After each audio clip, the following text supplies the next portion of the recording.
People assumed the worst part was the kiss. It wasn't. The worst part was how unsurprised I felt watching it happen, like some part of me had been quietly rehearsing for this moment for years without telling the rest of me. For 6 years, I paid for a degree I'll never hold.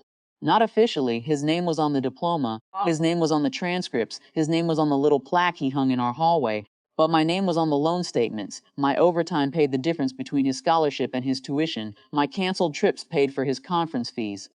I told myself this was what partnership looked like, one person building, other person holding the ladder steady. I didn't examine, back then, how tired my arms had gotten. My parents loved him before I fully did. At our engagement dinner, my mother had actually clapped, like I'd won something. He's going to be somebody, she said, and I remember feeling proud, mistaking her approval of him for approval of me. It took years to understand she wasn't celebrating my happiness. She was celebrating my usefulness, finally paying off, the quiet, dutiful daughter finally cashing in. At graduation, he found my sister in the crowd before he found me. I want to say I felt shock. I didn't. I felt something closer to recognition, like watching a bill come due that I'd somehow always known was owed. She's my true soulmate, he said, smiling, in a way I used to find charming and now just found efficient, like he'd rehearsed the line for an audience larger than the two of us. My parents didn't gasp. My mother actually smiled, a small, relieved smile, the kind you give when an inconvenience finally resolves itself. Finally, she said, step aside, Laura, step aside, as if I'd been standing in the way of something. As if 6 years of loan payments and missed birthdays and quiet, unpaid sacrifice had just been me occupying space that was never really mine. I didn't cry there. I want to say that was strength, but it wasn't. It was the same silence I'd used for 6 years to survive small humiliations, just repurposed.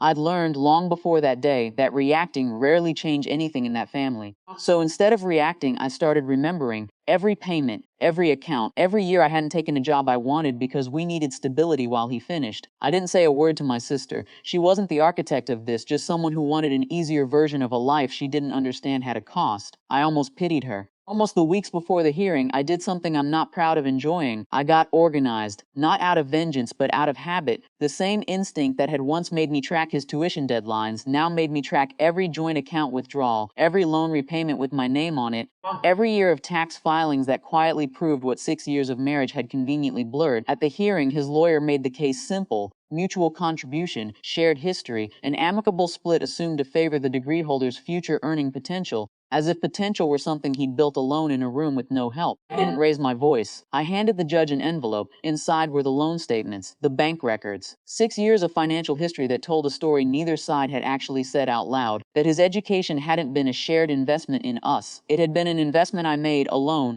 in someone who eventually decided I wasn't included in the return. The judge read through it slowly, the way people read something that quietly reframes a story they thought they already understood. Then she looked up, not at me, but at my ex, and at my parents sitting stiffly behind him, still there out of habit more than loyalty. She didn't yell, she didn't lecture. She let out a short, disbelieving laugh, the kind of laugh that isn't cruelty, just the sound of someone professionally unable to pretend the math wasn't obvious. You want the court to award future earnings, she said, built almost entirely on payments made by the person you're divorcing. It wasn't a question. The settlement shifted after that, not dramatically, not with fireworks, just correctly. A portion of his future earnings, tied clearly to the degree I'd financed, redirected to repay what records showed I'd paid alone. No headlines, no fanfare, just numbers finally aligning with reality. My family didn't apologize. My mother said, afterward, almost bewildered, I didn't know it was that much money, as if the amount was the injury, not the 6 years of being told my labor didn't count as love. I didn't gloat. I didn't feel triumphant walking out of that courtroom.